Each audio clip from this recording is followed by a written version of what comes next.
और उनसे ये रिक्वेस्ट की और खतूत लिखे लाखों की तादाद में। और कुछ सोर्सेज ने कंफर्म किया है कि 1 लाख से ज़ायद खतूत पहुंचे हैं और बहुत सारे रास्ते में अभी भी।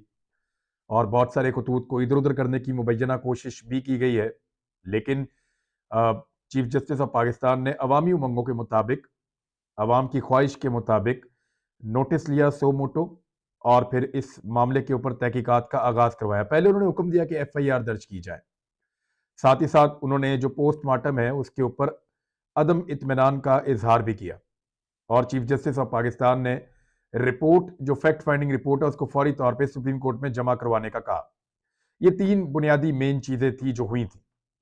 बाकी इसके बाद इन तहकीकात को आगे बढ़ाया जाएगा, फरीकैन को बुलवाया जाएगा, मजीद शवाहिद और गवाह वहां पे पहुंचेंगे, सब लोग अपनी अपनी बात करेंगे। बहुत सारे वो सवालात जो उठाए जाने चाहिए वो अब सुप्रीम कोर्ट ऑफ पाकिस्तान में उठाए जाएंगे। उसूलन तो ऐसा ही होना चाहिए। अब हुआ यह है कि रिपोर्ट जमा करवा दी गई और FIR भी दर्ज कर दी गई। आपको याद है कुछ अरसा पहले इमरान खान साहब के ऊपर गोलियां चली थी नवंबर के आगाज में। जब उन पर गोलियां चली, अब 1 महीना हो गया उस वाकये को, उनकी दरखास्त के ऊपर FIR अब तक दर्ज नहीं हो रही, क्योंकि उन्होंने FIR में 3 बहुत ताकतवर लोगों के नाम दिए थे। एक ISI के मेजर जनरल थे, एक राणा सनाउल्लाह थे, और एक शहबाज शरीफ थे। 2 का ताल्लुक हुकूमत से और एक का ताल्लुक बहुत ताकतवर महकमे से है। तो उन तीनों के ऊपर FIR नहीं हो पाई। सुप्रीम कोर्ट ऑफ पाकिस्तान ने चंद दिनों के बाद मुदाखलत की थी और फिर IG पंजाब को हुक्म दिया था कि आप फौरी तौर पे FIR दर्ज करें। IG पंजाब ने अपनी ही मुद्दत में एक अजीब सी FIR दर्ज कर दी थी पुलिस की मुद्दत में, और उस FIR के बाद सारा मामला ठप हो गया था। ऐसा लगता है कि अरशद शरीफ शहीद वाले केस में भी वफाकी हुकूमत ऐसा ही खेल खेलना चाह रही है। सुप्रीम कोर्ट ऑफ पाकिस्तान ने इमरान खान साहब की FIR दर्ज करने की जो दरखास्त है उसके बाद उसको एंटरटेन नहीं किया कि एक FIR दर्ज हो चुकी है, बाकी तहकीकात होंगी और पता चलेगा। अब जहां तक मामला है अरशद शरीफ शहीद के कत्ल का, तो देखिए वहां कत्ल कैसे हुआ इसके बारे में हम नहीं जानते। वहां गोली चलाने वाले हाथ कौन से थे इसके बारे में हम नहीं जानते। हमें नहीं पता कि वहां पे किन हालात के अंदर यह कत्ल किया गया है, एग्जैक्ट टाइम क्या था, फोरेंसिक क्या कहती है, वहां की इन्वेस्टिगेशन क्या कहती है। ये सारी चीजें रफ्ता रफ्ता सामने आ रही हैं। कुछ हकायक हमारे पास मौजूद हैं, लेकिन हम चाहते हैं कि जब इसकी तहकीकात आगे बढ़े और कोई दो नंबरी करने की कोशिश की जाए तो वो हकायक उस वक्त मंजर आम पर लाए जाएं। अब FIR दर्ज करने के लिए जब चीफ जस्टिस ऑफ पाकिस्तान ने कहा, तो वो शहबाज शरीफ क्रेडिट अपने ऊपर ले रहे हैं कि मेरे कहने के ऊपर ये जुडिशियल इंक्वायरी शुरू हुई है, तो ऐसा नहीं है।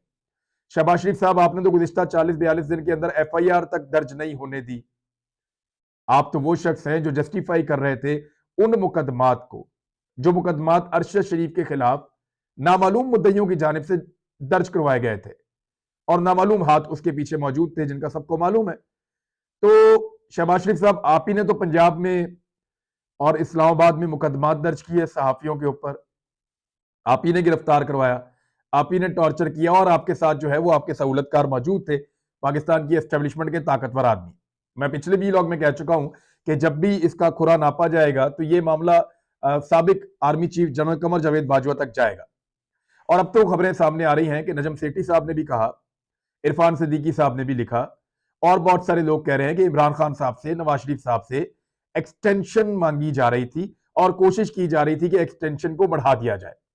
इमरान खान साहब ने बीच में एक लॉलीपॉप दिया भी था, बिल्कुल वैसा ही जैसे लॉलीपॉप इमरान खान साहब को देने की माजी में बार बार कोशिश की गई या दिए गए उनके। तो इमरान खान साहब ने भी उसी तरह का एक वापस, यानी जिस तरह की हरकत उनके साथ की गई, उन्होंने लगभग वैसी ही हरकत वापस कर दी, और एक दिन कह भी दिया कि ठीक है, अगर कोई 4-6 महीने आगे बढ़ जाए और ये इलेक्शन करवा लें और उसके बाद नया आर्मी चीफ मुंतखब हो जाए, तो इस पर बड़ी उम्मीद लग गई थी।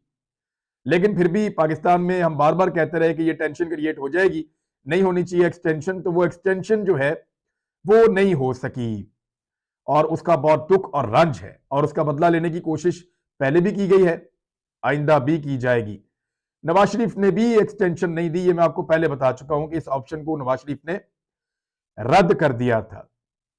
अब मामला यह है कि जो FIR दर्ज होनी चाहिए थी अरशद शरीफ शहीद की फैमिली की जानिब से, उनकी वालिदा की जानिब से, और वो बड़े अरसे तक ये दरखास्तें करते रहे, चीफ जस्टिस से कहते रहे, तमाम ताकतवर लोगों को अपीलें करते रहे कि हमारे बेटे का जो है वो कत्ल हुआ है, उनको शहीद किया गया है कीनिया में, और पाकिस्तान में उनको किन हालात का सामना था हमसे बेहतर कोई नहीं जानता। लिहाजा उनको मुद्दई होना चाहिए था और वो एक एफआईआर दर्ज करवाते। लेकिन रियासत डर गई। वो रियासत, क्योंकि देखिए हमें नहीं पता वहां क्या हुआ, लेकिन मुझे ये पता है कि यहां क्या हुआ। यहां पे जिन लोगों ने अरशद शरीफ के लिए जमीन को तंग किया उन सबको हम जानते हैं। जिन लोगों ने अरशद शरीफ शहीद को पाकिस्तान से भागने पर जाने पर मजबूर किया हम उनको जानते हैं। जिन्होंने हालात पैदा कर दिए यूएई के अंदर, और दोबारा जब उन्होंने यूएई का वीजा अप्लाई किया कीनिया से, अरशद शरीफ ने कीनिया से यूएई का वीजा अप्लाई किया था, उनको दोबारा वीजा फराहम नहीं किया गया। वो इतने ताकतवर लोग हैं कि उन्होंने एक मुल्क के दरवाजे बंद कर दिए अरशद शरीफ शहीद पे, और फिर उनको कीनिया में शहादत नसीब हुई।